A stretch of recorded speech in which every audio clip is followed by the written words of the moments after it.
Hey, so we got the solo for Don't Think Twice, the Mike Ness version, not the Bob Dylan version. And this is I like this solo. It's an awesome one to play. It's simple for the most part. I think there's like one sort of tricky part, but you got some double stops,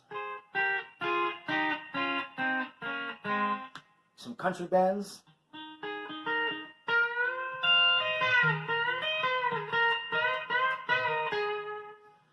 and we'll see what else we got as we get into it. So here we go. I'll get you zoomed in here. And I should say, if you want to hear the performance version of this I did, I'll have a link underneath, and you can watch that. I didn't choose to put it on here for copyright purposes, so. But here's the solo. So it starts off on over a G chord, and I should mention, I actually am tuned up a half step. He usually has a capo up here. Instead of using the capo, I tuned the whole guitar up a half step. So like my low E, that's actually an F. And then I got an A sharp, a D sharp, a G sharp, C, and an F. So holding a chord like this, it's the E shape, but it's actually, like, sonically it's an F. But I'm still going to refer to everything as if we had not, like, changed the tuning at all. So it starts off over the G chord, and you're going to hit your open string here, the D string, and do a hammer onto the 2. And then your open G string.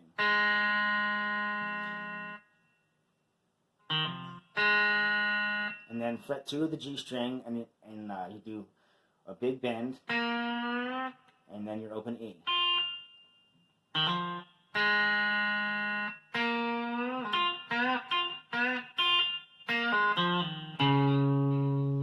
So that is just the big bend and an open E a few times.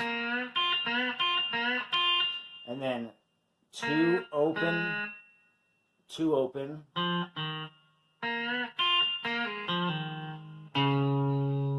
ending on fret 3 of the A string, your C. And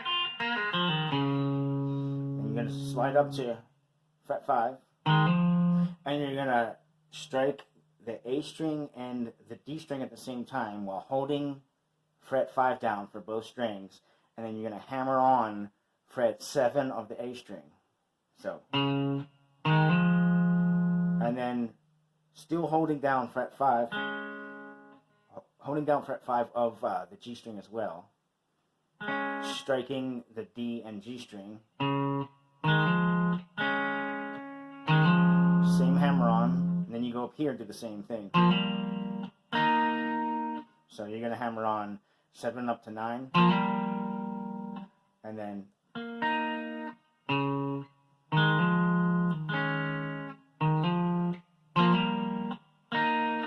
you're going to slide up. That's the G string, fret 11, the B string, fret 10.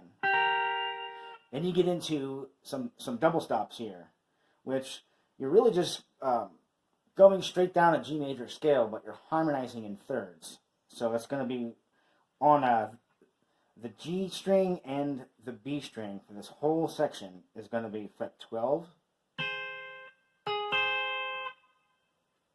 11 and 10, 9 and 8, 7 and 7, 5 and 5,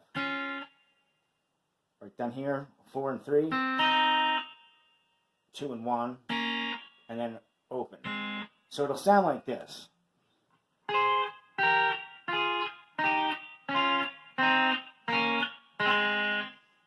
So all together so far.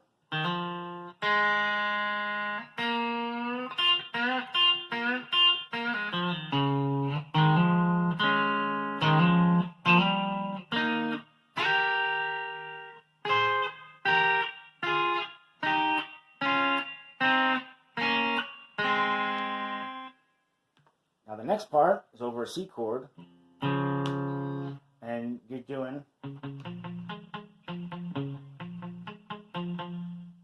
So that's going to be 3 on the A string, to the 2 on the D string, and you're striking them twice. Then you reach up to fret 5 of the D, and back to 2. Then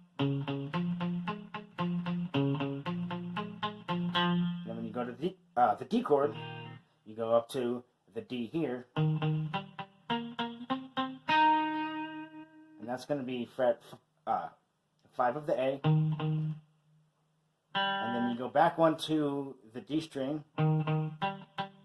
Then you're going to go up to fret 7 of the D, slide it up to the 9 of the D, 7 of the G. So all together, whoop.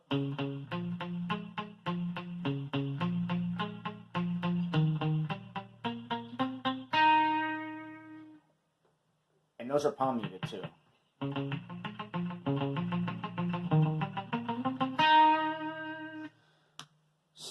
And then you're gonna go up to fret 12, and it's gonna be the D and G string, but we're gonna start on the D string, fret 12, and then so that's gonna be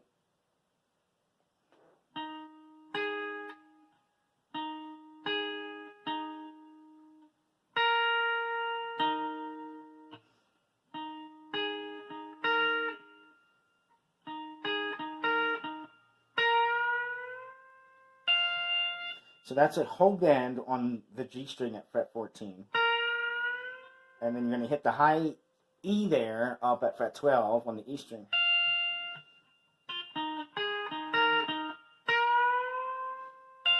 And then while that's ringing out, the pinky is going to come down on fret 15 of the B string.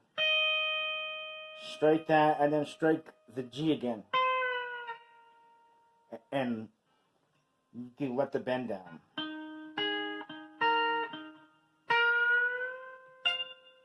Whoops.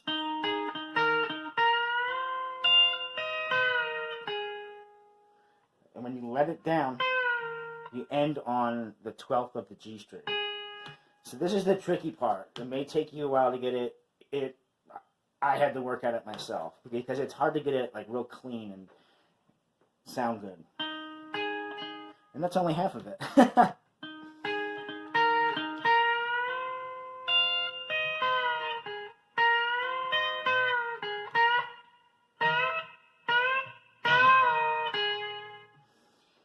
So you got to bend here. Let's start from the beginning of this lick.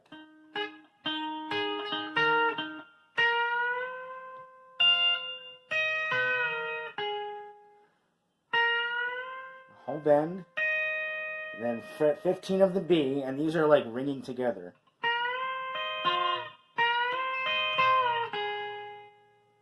Fret 12.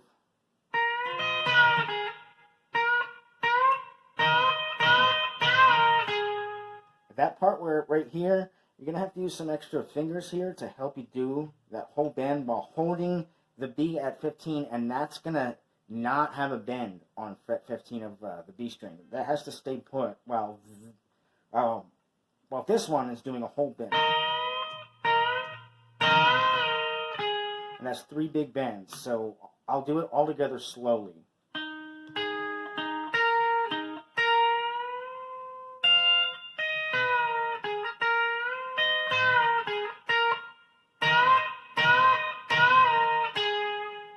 And you end on a single note, that G right there.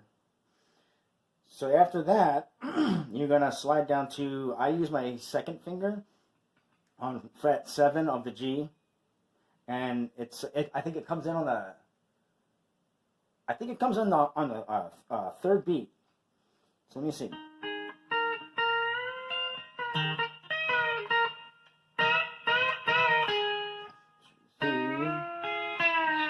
Yeah, it comes in on the third beat. 1, 2, 3.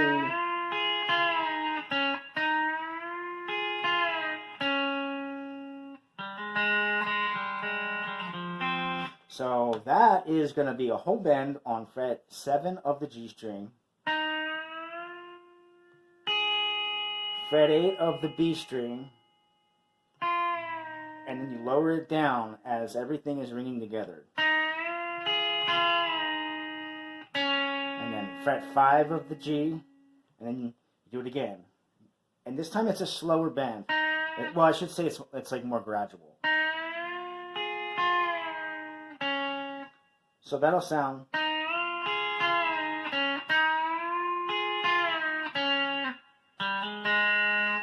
That's going to be. So you're going to slide up to fret 5, and this is on the D string. And then,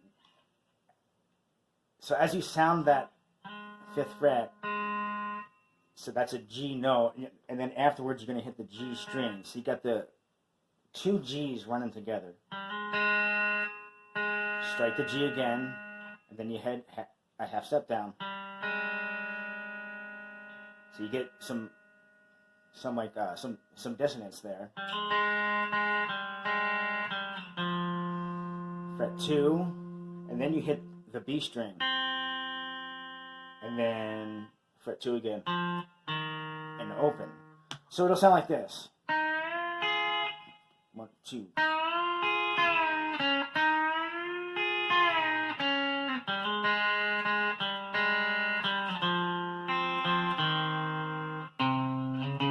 C chord, and I'm sliding into it from 2 to 3.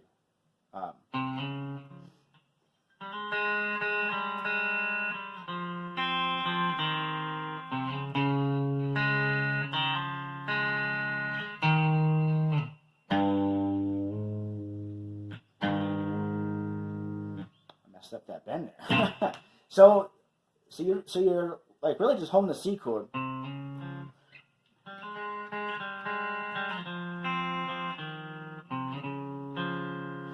So I strum, and I strum like the D and the G together, and then I'd go.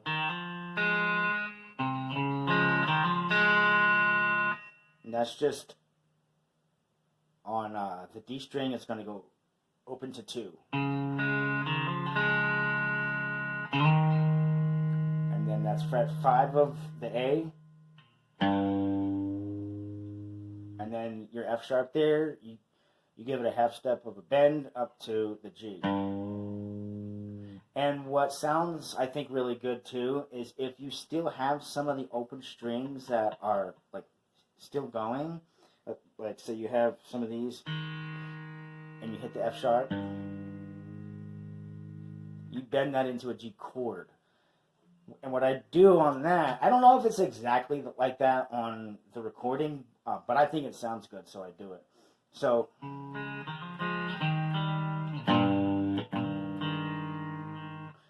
sometimes like I'll actually just strum through a little bit.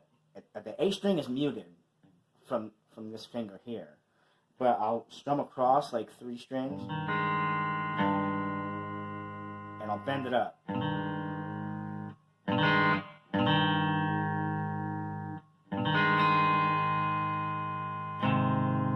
You can actually hold, like strike the chord, but just holding a bend instead of doing the G chord. And if you choose to do that, like have the open strings still going and then you bend into it, you can actually sense the vibration in the palm of your hand on like the back of the neck when those strings are still going and that F sharp rings.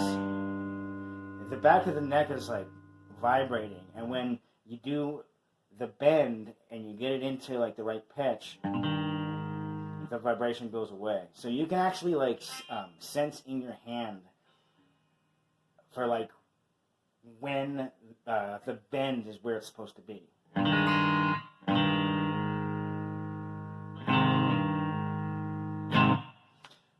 So the whole thing all together.